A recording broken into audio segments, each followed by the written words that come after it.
I'm ready to smash and burn. Jason and I were really good buddies from college, and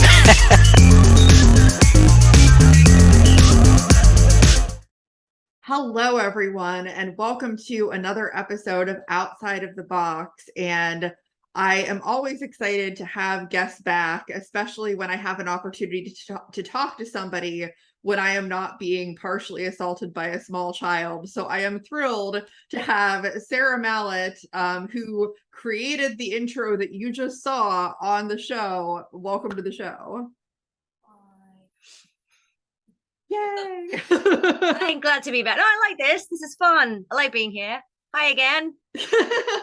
Yes, and we get to talk about happier things, because obviously, you know, the last time that I had you on, it was right like as the time that Nelly was being, you know, sold to someone else, and Nelly has now found a wonderful home, which is great to hear. Yes. But yeah. It was hard not to say anything before, because we actually came to the agreement with Mike, aka Mr. Psycho, pretty quickly. I think it was like the same day, pretty much. And yeah, so I can now announce, of course, that Mr. Psycho has got the robot formerly known as Nelly. I have a fun thing for you, actually. So Mr. Psycho's sister, once upon a time, made this Nelly plushie. And I like to think of it that I swapped Mike a heavyweight for a plushie. I think that's a great trade. I can also tell you a fun little story. So Mike was at the BattleBots 2019 filming, and he was in the audience when we had our first fight against Rainbow. And it just so happened that as we left the arena after getting face tasted by Rainbow, I had one of Nelly's discarded ears in my hand, and I saw Mr. Psycho down the front, and I recognized him, and I was like, that's Mr. Psycho. And I had this Nelly ears. I was like, oh, go on, take it. So I gave this Nelly ear to Mr. Psycho, which he was really pleased about. And I think on one of his YouTube videos, he did actually bring it up and show off that he'd come home with a piece of Nelly. And well, now I've given him the rest of the whole robot. Yeah, he can piece it all together. That is great. That's a great story. And I am assured by Mike, because he names his robots after heavy metal songs. So I'm told it's going to have a heavy metal themed name, which, as a metalhead, I fully appreciate. Absolutely. I am excited to see what he does with it. Today, though, what the primary topic that we're going to talk about is something that I think is a lot of fun. Obviously, as you know, having discovered the fact that there are other robots besides the heavyweights out there that are also really fun to watch, is something that you were involved in, which is Bugglebots. Which was, you know, Beetleweight robots. Yes, exactly. A while since I've worn this. But yeah, like a lot of fun. I think that the insect bots have some of the most fun names, like, of any robots out there. You know, so like looking back and going through that, and you know, seeing that obviously some teams that we know from BattleBots had robots in that, you know, obviously like Tyler from Perfect Phoenix, Tom from Monsoon had Drizzle, like lots of fun stuff. So let's kind of talk about the like how Bugglebots got started in the first place and your role in that. Yes, so Bugglebots was a direct response to Robot Wars getting cancelled again, because like BattleBots, Robot Wars used to have a classic series and it got rebooted. But unlike BattleBots, it didn't survive past 3 seasons. And you know, UK Roboteers were gutted by that.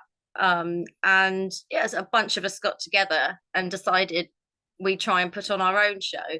But the big barrier, of course, is money, because I mean, an arena for heavyweights costs, I mean, millions, and it's insane money, and there's no way a bunch of people who have day jobs. You know, roboteers aren't celebrities by any means. There's no way a bunch of people with day jobs could afford to, you know, pull a heavyweight arena together for a volunteer made show. But we could do so in a smaller weight class. And beta weights are an extremely accessible class, which also pack a punch still. And the arena is much smaller, much more easily transportable, and it all came together really nicely. It was originally started in its very early days by myself and Ben Hassan. He used to admin a fan group with me, and he and I sort of got it together in the early stages, and then a little bit later Joe Brown came along and he became our director and co-producer, and that was like monumentally helpful to the operation of filming it, because like I had minimal media experience at the time. I could maybe like trim a few things on an editor, but that was it. Put me in front of a camera, I'm fine, but behind a camera or anything like that, or organizing a schedule for an event and all that stuff, that was way beyond me. So Joe was crucial to it becoming a filmed production. So yeah, we pulled people in from all angles of the community. We had people coming from Europe, like Jeroen. He was on series 2 with his little grabber bot, Hold My Beer. But in series 1, he was on the production crew and he brought some of his equipment over with him. Also, one of the judges, Anita Vandermeer, she was also Dutch. She came over from the Netherlands. You see, we had in the second series we had people from China, the USA. It was so many people involved, and yeah, it was like I look back at it and the work that went into it was just insane between all of us. I cannot stress enough that people don't realize just how much went on behind the scenes at all. One thing that springs to mind in particular is that in season 1, Joe had help with the editing of the production, but in season 2 he did it single-handedly. And as somebody who now edits videos who didn't at the time, I now appreciate really like just what an undertaking that is, and how the whole when joke must have worn really thin.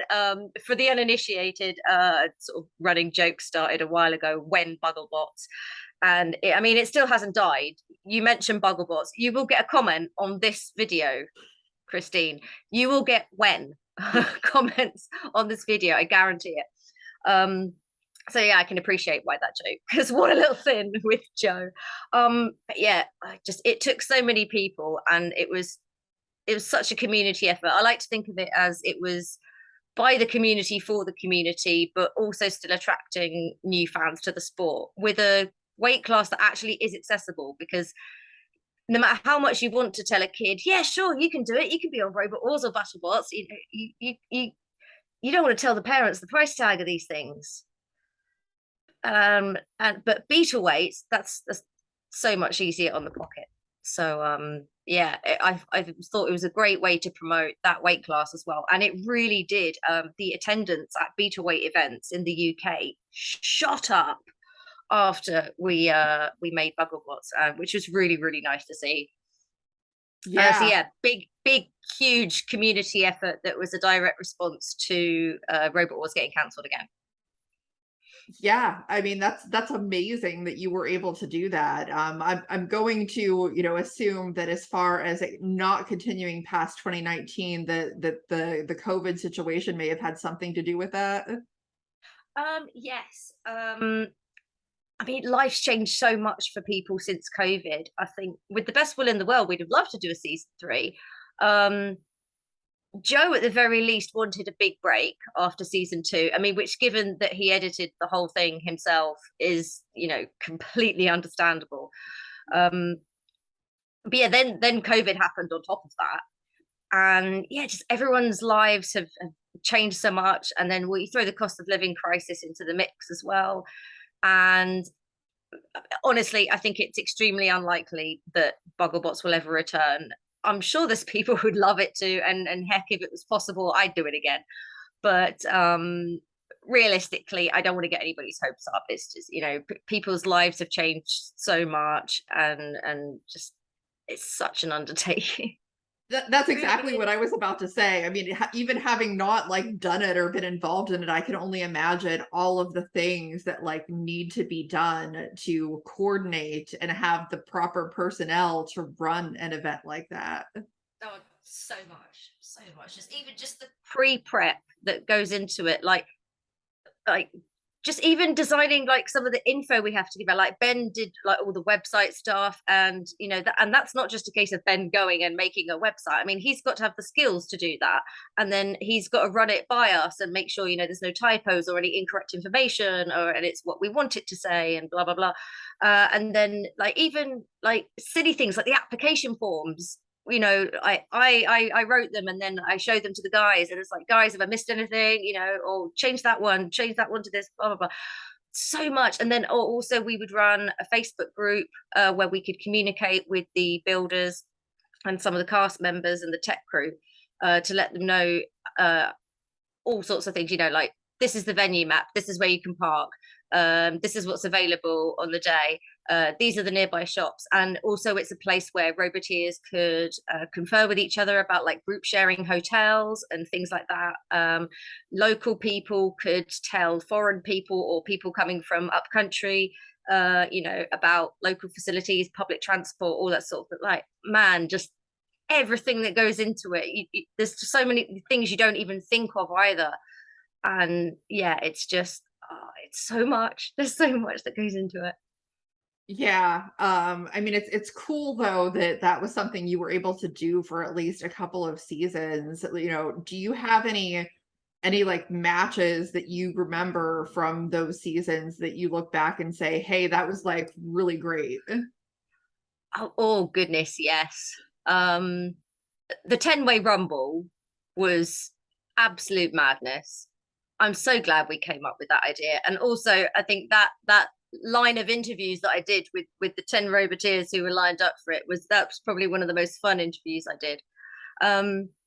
Anything with Drizzle in it is always a laugh.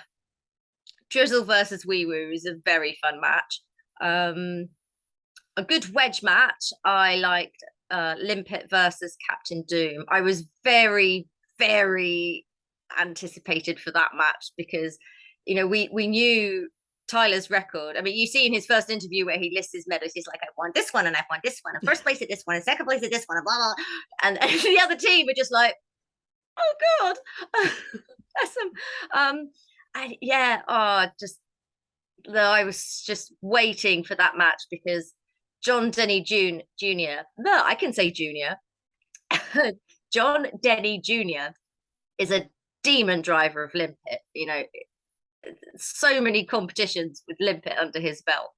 Just so, yeah, to see those juggernaut wedge drivers, both of them, right? If there are juggernauts of beta weights, those two were it, Tyler and John Denny Jr. And so, yeah, I think a lot of other people felt the same way as well, because there was a lot of people in that room who had lost to John Denny Jr. So they were like, oh, maybe Tyler's going to take him down.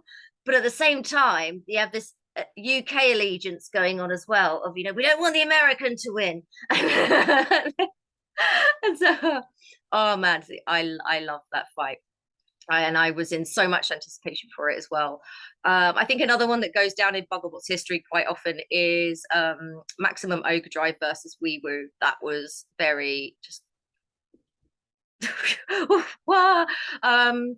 Oh, and Gear Down for What versus Snappy. That was very fast. Didn't know where to look for that one. And the Halo guys who came over from America with their amazing melty brain. It was so much fun, and those guys were fun to interview as well. They knew they were going to get hockey pucked around the arena with a robot like that, and they were like, "Yep, we know it." It was so great. I love those guys. Just honestly, I could sit here and just reel off so many fights and why I love them, but we'd be here all day if I did that. I'm sure. Yeah, that, I mean, it's it's so fun, and it's fun too, like that you got to do the interviews, you know. I mean, like I can speak as somebody who obviously does this on a regular basis, that it's fun to get to talk about robots and hear about what like people are doing, and you know what their strategy is, and like all of that fun stuff. So that had to be a really great time for you to be able to have that role in Bugglebots. Oh, absolutely. I mean, I've been watching Robot Wars since I was 10 years old, and like my dream job as a 10-year-old girl was be Philippa Forrester and interview all the teams. And I feel like on Bugglebots I kind of got to like live that out a little bit, but just on a much smaller scale. And also, I mean, credit to Bob, he brought the enthusiasm of Craig Charles as well, and but without imitating Craig Charles. You know, he had his unique twist on it and his lovely northern accent as well. And yeah, I think Bob did a great job of kind of getting the spirit of Craig Charles without like directly imitating Craig Charles. And yeah, it was great. He did a fantastic job. He also was the poor bloke who had to entertain everybody between the fights while the interviews were being conducted. And I'm sure he just had no voice by the end of the weekend because he'd just been waffling to these people all day. Yeah. It was got to live out a childhood dream, I guess. It was like I'm a beta weight Philippa Forrester. Yay.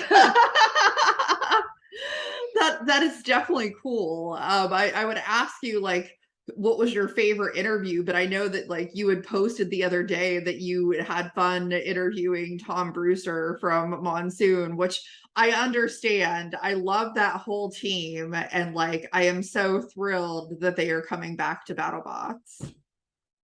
Tom's always fun to interview. He's done a lot of the robot shows now, and you know he's confident on camera, which as an interviewer is always a plus, because not all of the builders are. There are some where I did very short and sweet interviews because the builders were just like, no thanks. But yeah, so no, Tom's fun because he's always good for a good interview, and he brings a sense of humor as well. Or I think my favorite, I have to say, it has to be Naughty Charlie with the Berg, because he's the Bugglebots bad boy, and he was so much fun, and I knew that with him you could have a much more playful interview, which was, you know, just as enjoyable as doing the more serious interviews with builders who were, you know, much more serious and competitive. Not that Charlie wasn't competitive, of course, because, you know, he won the whole thing, wink nudge. It was just, you know, those damn producers and their holographic projectors or whatever excuse he came up with.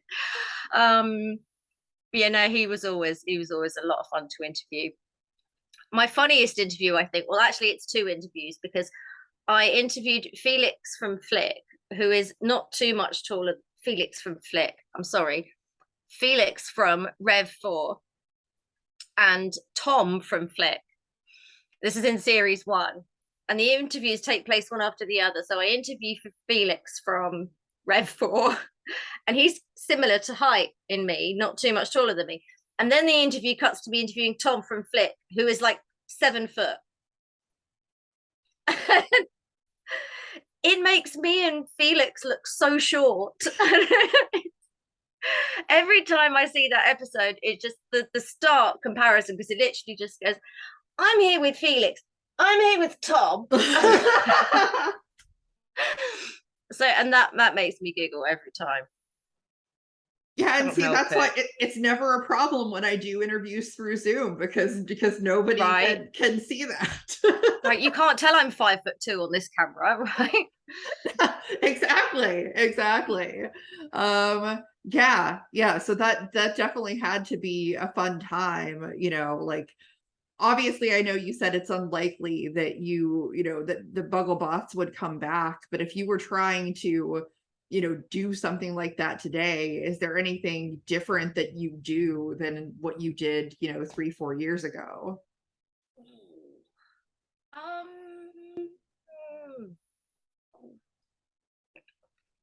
I'm sort of mindful of the expression, if it ain't broke, don't fix it, because a lot of it worked. I mean, I've previously said, you know, poor Joe editing season 2 all on his own. Okay, so that would need to change.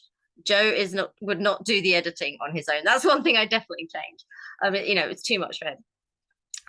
But yeah, a lot of things worked actually. A source of pride for me actually is that, like I said, we really wanted to make this event by the Roboteers for the Roboteers, because a lot of us felt, especially people who had been on Robot Wars or BattleBots, that there's a certain amount of producer exploitation going on, right? And we really wanted to try and make this event a lot less like that.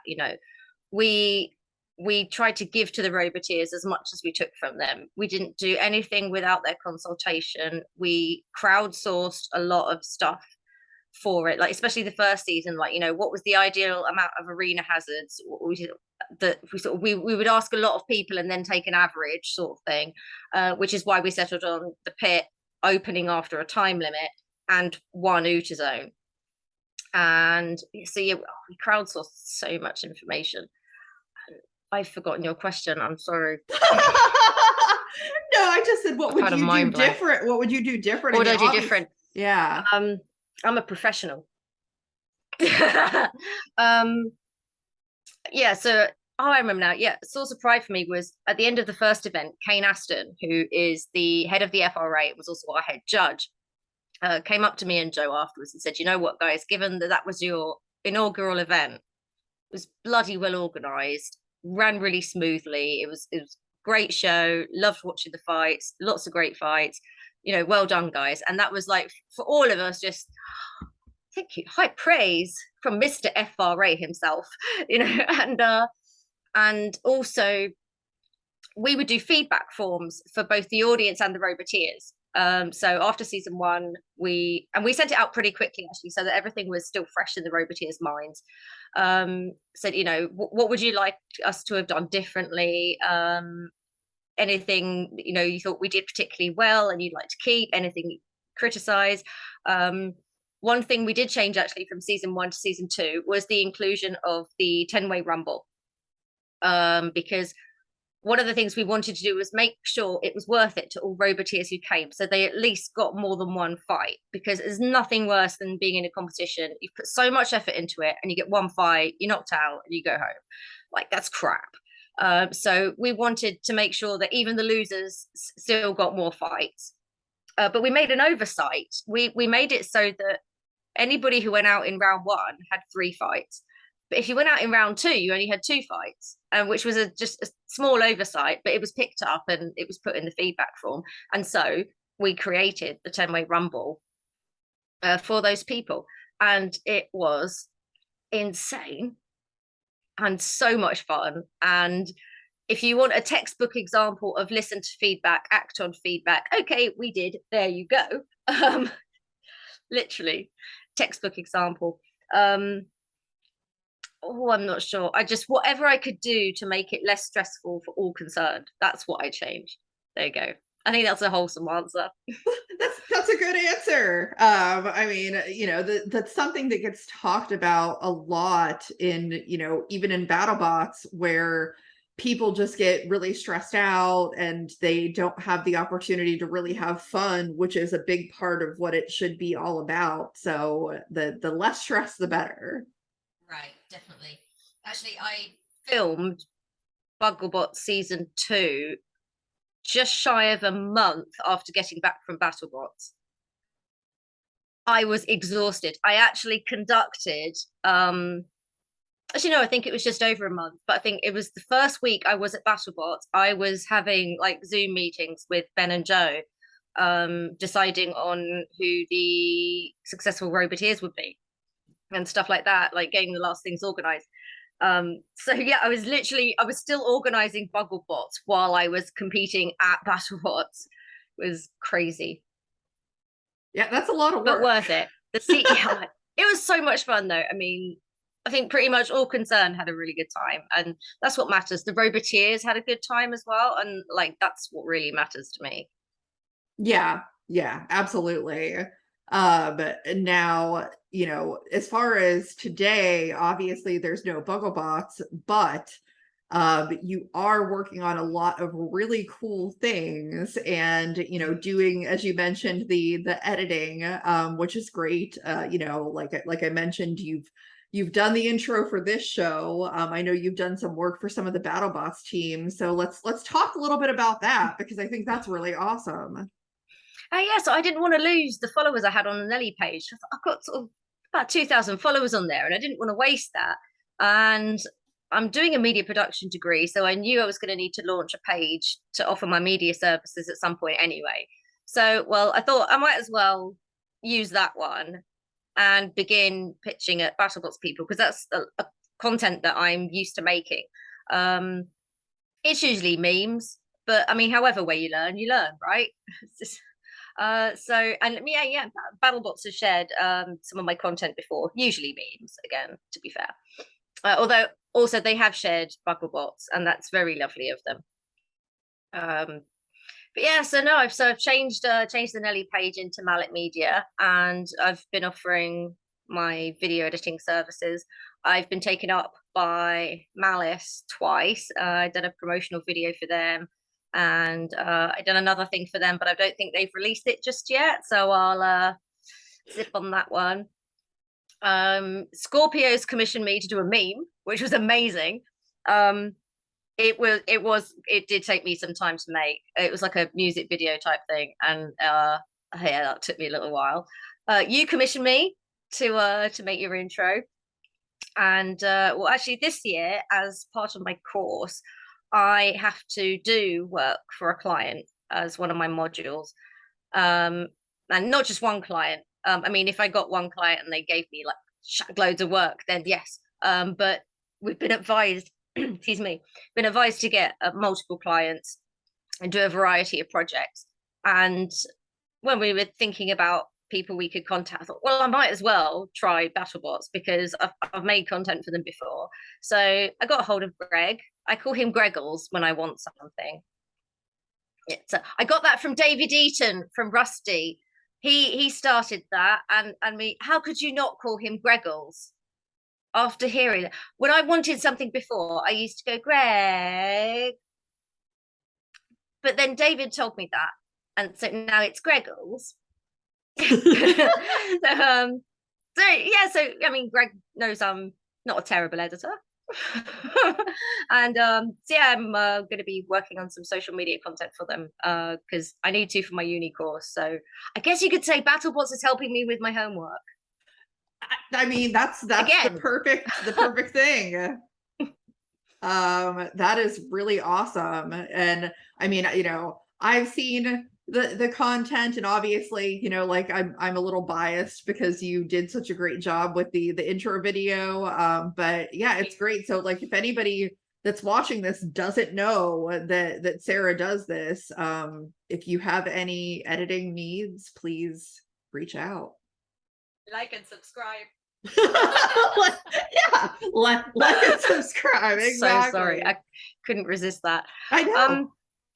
Oh, actually, it's the second time BattleBots has helped me with my homework, actually, because I had to do a presentation last year, and part of it, I had to reach out to an industry contact and consult them on certain things to do with the presentation. And the bot whisperer was, because I mean, he's also one of the producers. So I sweet talked Pete into helping me with my homework and being able to quote him in my presentation. Actually, if you go on my Instagram, which is the Mighty Cretin, all one word, you'll see a picture of me stood by the projector with the bot whisperer behind me, and it is captioned "BattleBots help me with my homework." It's wonderful. Thanks, Pete. That is terrific. I mean, I just think that's great, because people, there's all kinds of capacities to be involved with BattleBots, and being able to create content and like help the builders with content is awesome. I think that's great. There are some awesome content creators out there in this world. There really are. I want to name some of them, but at the same time, I'm conscious that if I miss anybody out, I might make people angry. Let me see. I'm going to give a shout out to Behind the Bots, though, because they do use my Kraken shanty on their show. Yeah. It's their outro tune, and those guys are awesome.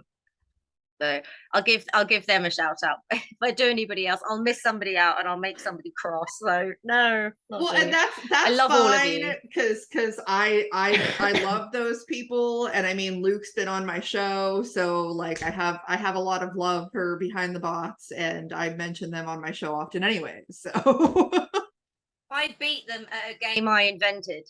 yeah.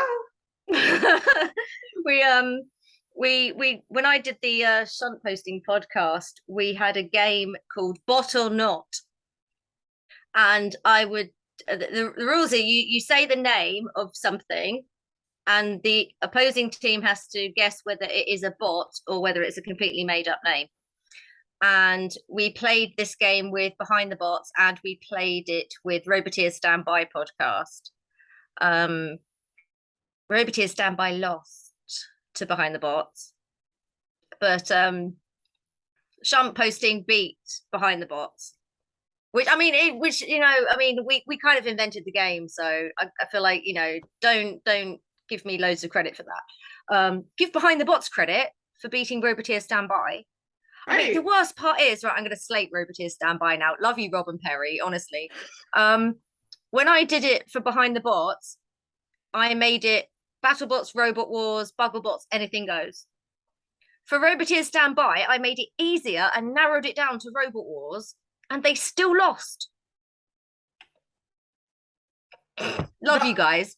Not much you can do there. And actually, that reminds me, and fans can like comment if they want to see this happen, because I really want to see this happen. But you may be able to help me with a game that I am trying to work on. I have often, like everybody, like anybody that's watched any number of episodes of my show knows that I love Pokemon, and often compare BattleBots to Pokemon. Well, Evan Arias from Team Shreddit, also loves Pokemon, and I told him I think it would be fun to do some kind of a game. How in the Pokemon shows they have these little things where they flash up these cards that say who's that Pokemon with an outline of the Pokemon, and you have to guess.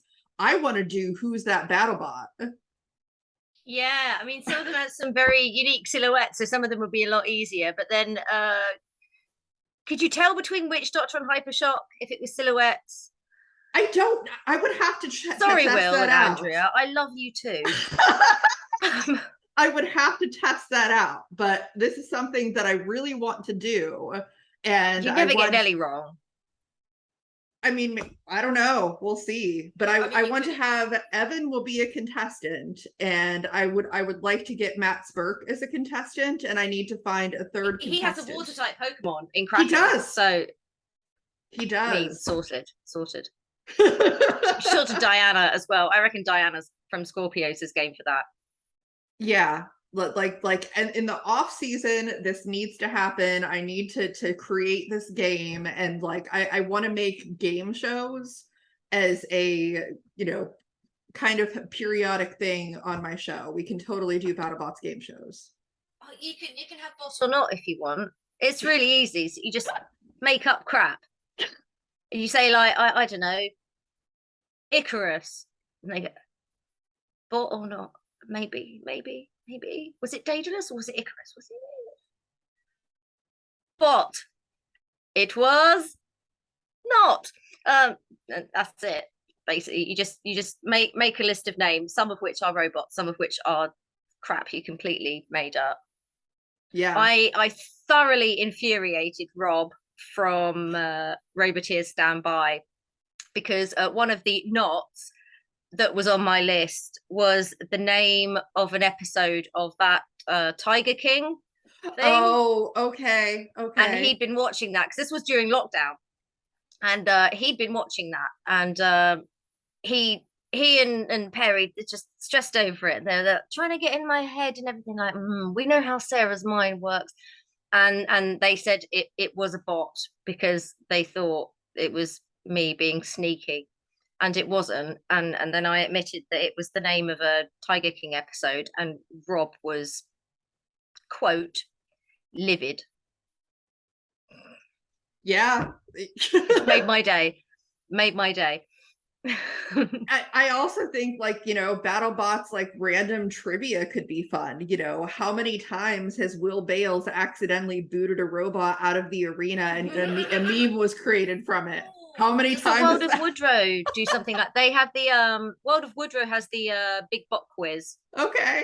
I think, which is that's fun. You should watch that. Definitely. Well, we did a shunt posting quiz actually on the Shuntcast. We had who was it? It was Will Bales from Hypershock and Jen Herchenroeder from HiJinx versus Tim and Tom from Monsoon. Oh my god. Okay. Repping it for is the that Brits. on YouTube? Because I need to watch that. Yes, it's audio only, unfortunately, but it was still a giggle. Tom and Tim tried to cheat. You know, because they're naughty boys. Love you guys. But no, it was good fun. It was good. Will brought his ukulele. If you want to hear Will playing a ukulele a little bit in the background, then go for it. I will have to check that one out, and I would recommend that other fans check that out because that just sounds fantastic. It was. Oh, we interviewed Faruq as well, which was lovely. Oh, I was excited that day.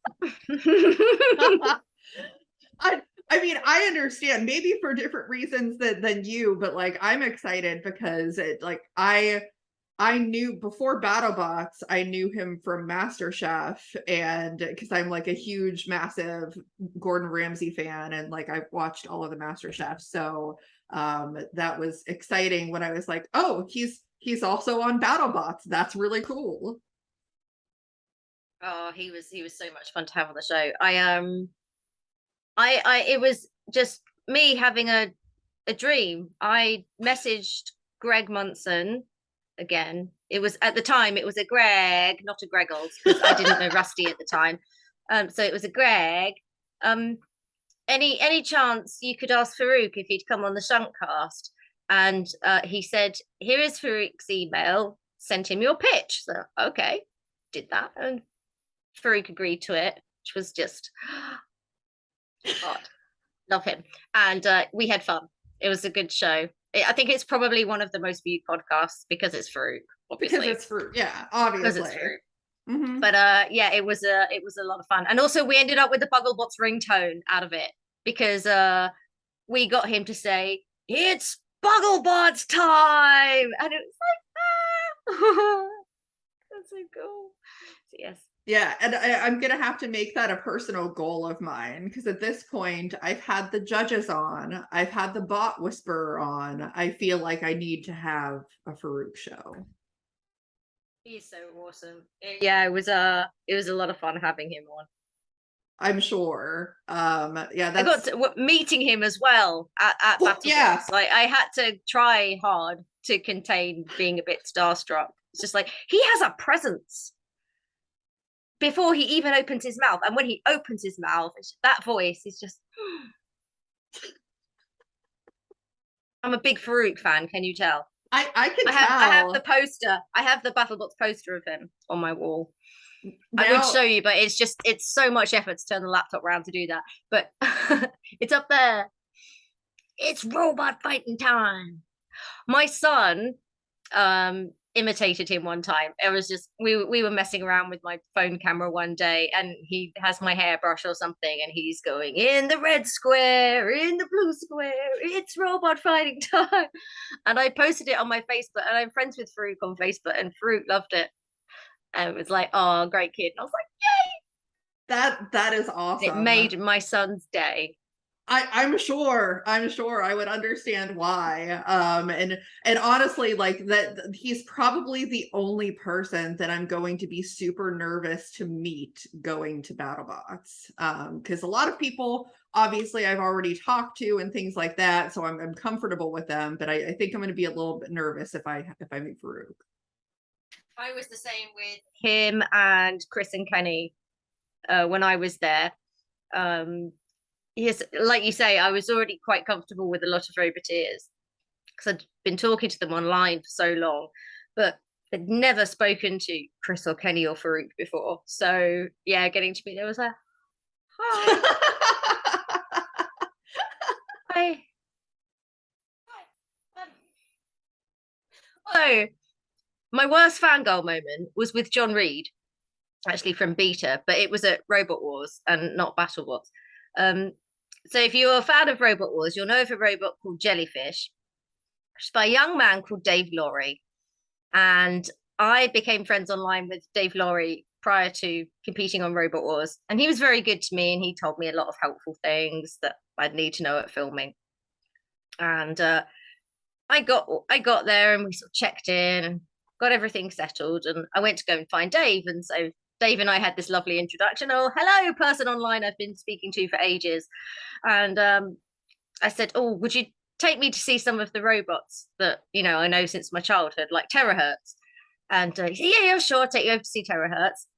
And as we were walking towards Terahertz, he warned me, he says, now, listen, Sarah, John's a serious roboteer. And all I'm saying is, you know, just tone it with the fangirling. Okay? So, all right, okay, no problem. So I go up to John, and I was about to say, hi, John, I'm Sarah, I love Terahertz. But Dave cut me off and said, hi, John, this is Sarah. She's a massive fan.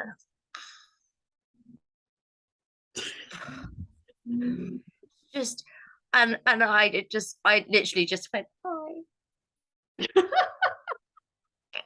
Can I take a picture with your robot? So that was a worse starstruck time even than Faruq, because it's all Dave Laurie's fault. You could blame someone else. So Definitely do that. Oh. I can in that case. It's all Dave's fault. Yeah. That is so awesome. What are I mean, like, you know, I know that you're not going to be there, but as far as BattleBots for the next season, is there anything specific that like you're looking forward to, you know, to see on the show? I mean, obviously, like being friends with, you know, Monsoon and some of the UK teams, I'm sure you're really excited to see them get to come back. For Monsoon, because BattleBots without Tim shouting Monsoon just doesn't feel right. I mean, we've had 2 seasons of it, and it doesn't feel right. Really doesn't. Although, can I just say, going back to the last thing though, I did get revenge on Dave Laurie, because he, of course, was the builder of Shark's Atrakion on Bugglebots, which we fed to YU. A fish went in and sushi came out, and and so yeah, I got my revenge on him. But right, sorry, back to this question. I always look forward to seeing Hypershock as well, and not just because Will was once upon a time my sponsor. Totally unbiased. I got to root for Mammoth as a fellow pachyderm. I love Huge. I still have Huge's eye that went on Zombie Nelly in my living room. I shall treasure it forever. And it's funny because actually Huge, I think I said this last time on your show, was like the one robot I was really scared of, like of all the spinners, like genuinely scared to go up against, just because it would have hurt Nelly's axe mech. Oh, who else am I looking forward to see? Oh, Death Roll's coming back. Death Roll. Gotta love Death Roll. I want to scream about that one. Like I'm over the moon. I've already practiced my finest "it's not a knife" jokes, and I'm sure Chris and Kenny are getting warmed up for that too. What was that amazing pun you made on their post? Oh yeah, the Heave Irwin. Your fans need to know this. Heave Irwin. Like there is, why would you choose any other name for that mechanism? To, you know, the word heave literally means to lift something heavy. Right. So for anybody who hasn't seen the Death Roll post, they have like this amazing trolley thing, and they wanted a name for the trolley. And Christine said Heave Irwin. I mean, if that doesn't win, I'm gonna get Tim and we're gonna riot. Full on riot. Telling you. Well, I will be sure that when I am there, that if I run into Death Roll, I ask them what they decided on. And if it is not that, I will immediately let you know. If they say it's not called that, sit on it. Just don't get off. Say, I'm not moving till you name it Eve Owen. I'm not encouraging mischief in the pits at all. Yeah, of course, of course. The horns are just there to hold the halo up, honest. It's gonna be exciting though. It is gonna be exciting. I cannot wait. I wish that you were there. You will be missed and you will be in spirit. I will. They bring back a pit reporter. Greg. I know. Got the credentials, pal. Look. I wanted to tell him I will do it for free, but if I was not the person to do it, then I would want it to be you. So just realized. Wait, is this a family friendly show? I mean, more or less, like things happen. I shall word this in a. It's my buggle boob because it sits right on my bra.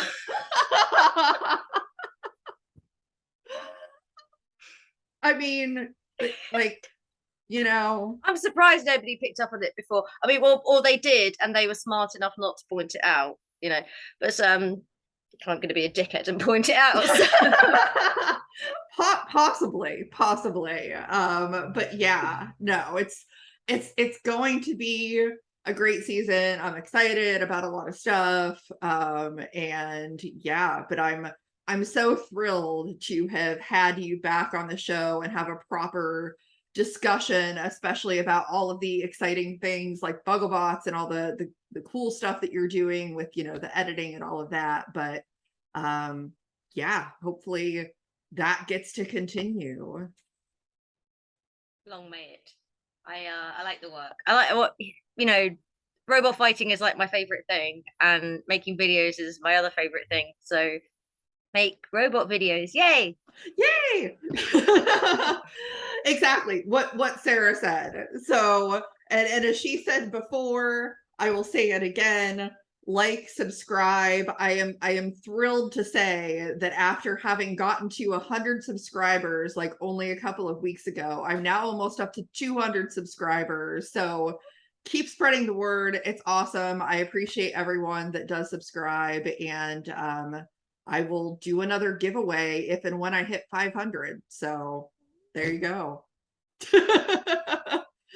But we will have more content coming. Obviously, there's probably going to be a couple of weeks with not a lot going on because there's live robot fighting going on. But we'll pick back up and have more things to come in the future.